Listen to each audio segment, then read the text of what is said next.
Olá, meu nome é Cláudia Soares, eu sou terapeuta integrativa, tenho especialização em psicopedagogia clínica institucional, sou mestre em gerontologia social e também atuo com as terapias externas da antroposofia. Estou aqui para contar para vocês como é que foi o meu processo de iniciação no trabalho das artes manuais para terapia. Tudo se deu a partir do encontro com o grupo Teia de Aranha, um coletivo de mulheres que estão juntas desde 2001, que se encontram semanalmente para abordar a partir da literatura.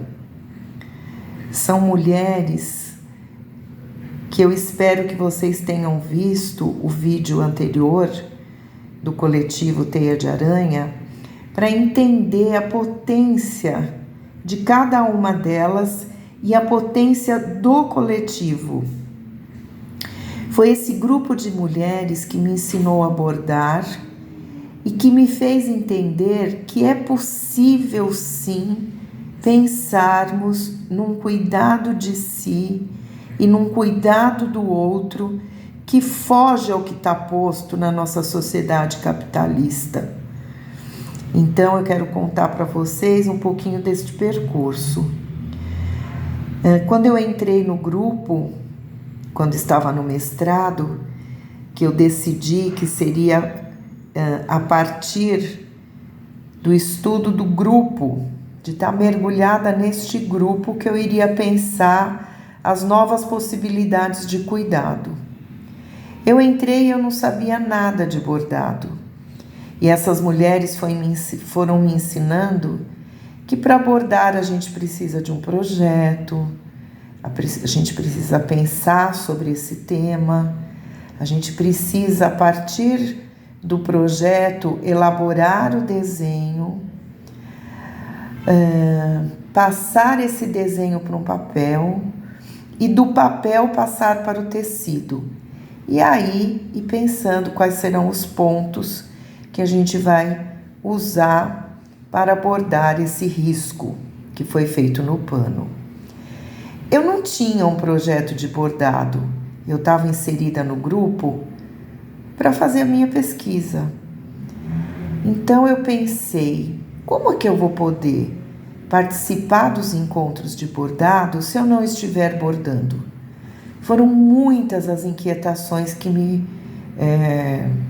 vieram à mente, que o meu corpo todo estava inquieto com essa inserção no grupo e de que forma que isso se daria.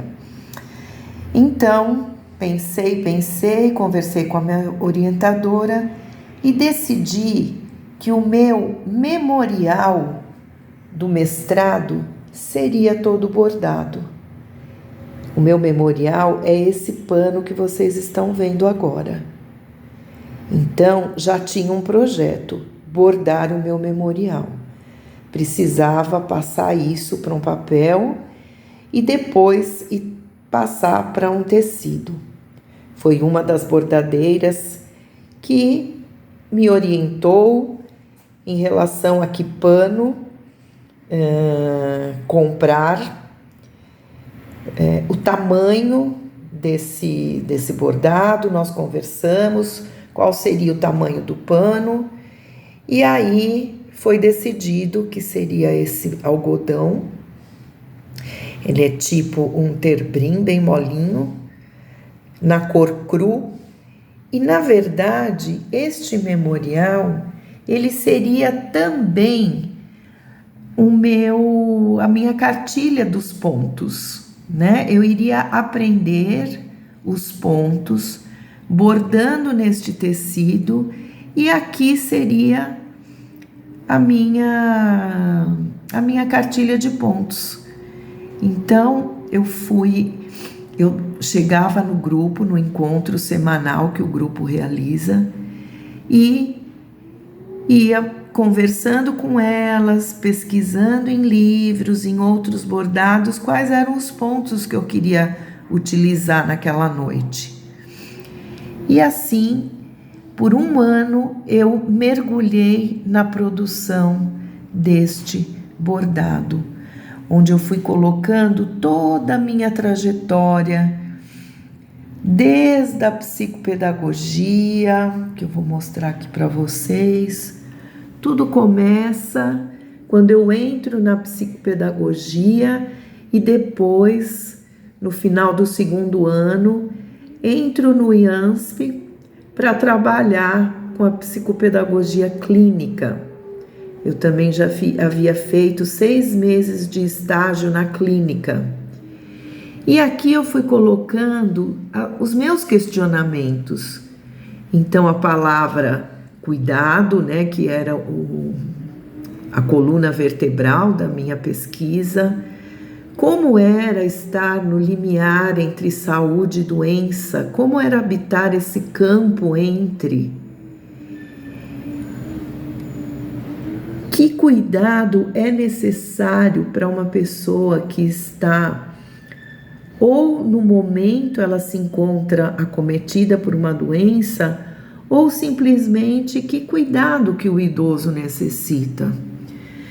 A partir daí fui trabalhar na geriatria do Hospital das Clínicas, na Universidade Aberta para o Envelhecimento Saudável, onde as perguntas continuavam, onde eu fui discutir capacidade funcional, entender sobre corpo do velho, o tempo, qual seria o trabalho necessário para as pessoas nessa fase da vida, de que vida eu estava falando, o que era velhice saudável, o que isso queria dizer,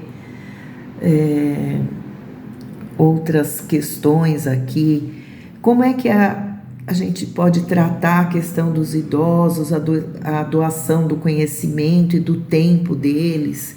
Isso passa por uma questão de retribuição, de algo que o idoso tem que fazer por conta de uma cobrança, mesmo que seja pessoal, em relação a retribuir o que ele viveu na sua cidade, na sua comunidade.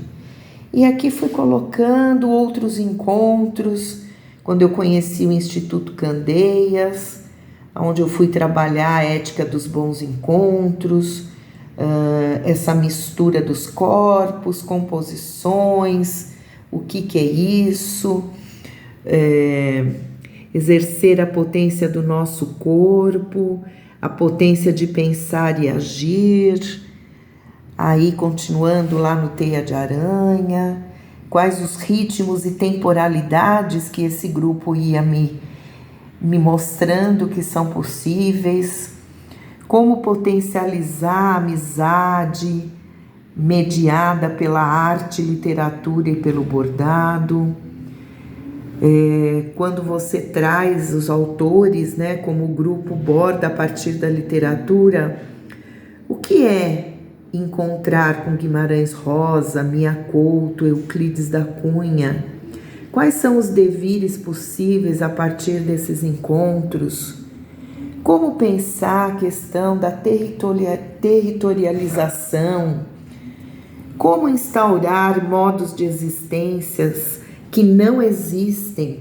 Eu viajei para o Morro da Garça, aqui representado por esse bordado, que é uma das cidades do circuito do Guimarães Rosa, e é a cidade que faz parte do conto Recado do Morro. O morro a que ele se refere é o Morro da Garça, dessa cidade. Então eu fui visitar, fiz um mergulho de 5 dias na cidade, nos eventos culturais que estavam acontecendo naquele período, e fui entendendo, né, quais os modos de existência possíveis, o que não existe, mas que a gente pode pensar em instaurar. Qual é o modo de existência para o velho?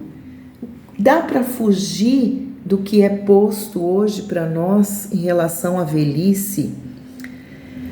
Fui também para o Centro de Referência do Idoso da Zona Norte, entender como é que se dava a questão do cuidado, do envelhecimento ativo. Continuo pensando nesse lugar do entre. O que é pensar a velhice a partir dos pilares do envelhecimento saudável, ativo e saudável? Será que isso é algo potente? Será que isso não passa pelo governo das condutas? Como é olhar para a velhice como problema de governo?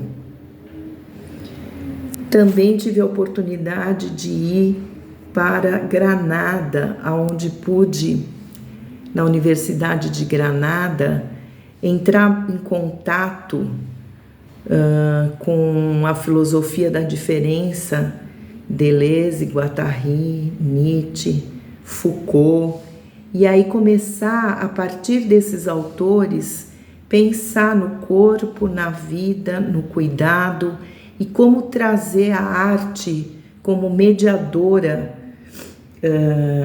desses conceitos. Também mergulhei no conceito de cohousing, olhar a questão da moradia. Como viver junto? É possível viver junto? O que pode o velho? O que pode o velho? Essa é uma pergunta que me acompanha. Mergulhei também na Bienal de São Paulo, na Bienal intitulada Como Viver Só em Bando. Na verdade, o nome da Bienal era Como Viver Juntos, e uma das questões que a Bienal trazia era essa, como viver só em bando. Foi o professor Peter Paul Pilber que trouxe e trabalhou essa temática na Bienal. O que é envelhecer entre amigos? O que é uma vida compartilhada? Como se dá o cuidado compartilhado nessa fase da vida? Resiliência, um tema tão presente hoje nas falas de gestores políticos e de gestores de organizações sociais. Como podemos olhar com uma criticidade para esse termo resiliência? Pensar de qual velhice nós estamos falando. Que velhice é essa? Qual é a velhice que nós queremos? Sendo que temos uma política de envelhecimento ativo e saudável que nos foi imposta. Ela vem de cima, nunca ninguém nos perguntou que velhice nós queremos. Então, todas essas foram as questões do meu mestrado, como trabalhar a questão da narrativa, né? Narrativas que produzem vida potente, pensar nos fluxos de intensidades. Então, como eu já havia dito, territorialização, desterritorialização e uma reterritorialização, passando aí pelos conceitos, né, do Deleuze e Guattari. Outra temática que eu me debrucei foram as existências mínimas. O que são existências mínimas? E aí eu coloco também no meu memorial todas as disciplinas que eu cursei no meu mestrado. Então, esse é um panorama que eu trago aqui para vocês. Outra coisa muito importante, como trazer o acaso, o caos para a vida, né? Não excluir isso, como se fosse possível excluir o acaso e o caos. Mas se eu incluo, que corpo eu preciso para poder enfrentar o acaso e o caos? De que vida nós estamos falando?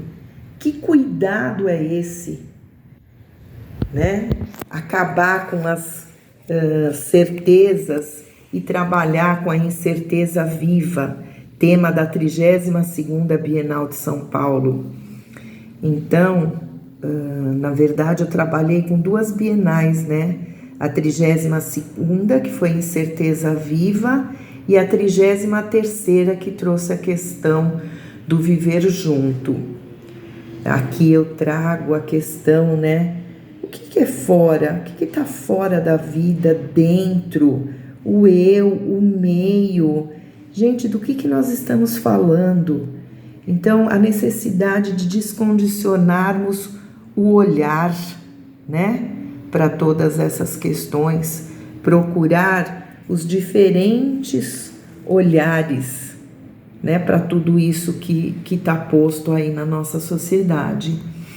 Então, foi a partir desse estudo, deste mergulho no grupo Teia de Aranha, que eu me torno uma terapeuta que utiliza a ferramenta das artes manuais. E outra característica do trabalho que eu tenho efetuado é a questão do grupo. O meu trabalho terapêutico é sempre feito no grupo, a partir do coletivo, e sempre mediado por uma arte, seja ela a literatura, seja ela as artes plásticas, enfim, diferentes linguagens que vão fazendo a mediação, né, do bordado, da criação artística do grupo e das reflexões terapêuticas, tendo como foco a produção de vida potente e de cuidado de si e do outro. Então, por aqui é o que eu queria contar para vocês do meu trabalho.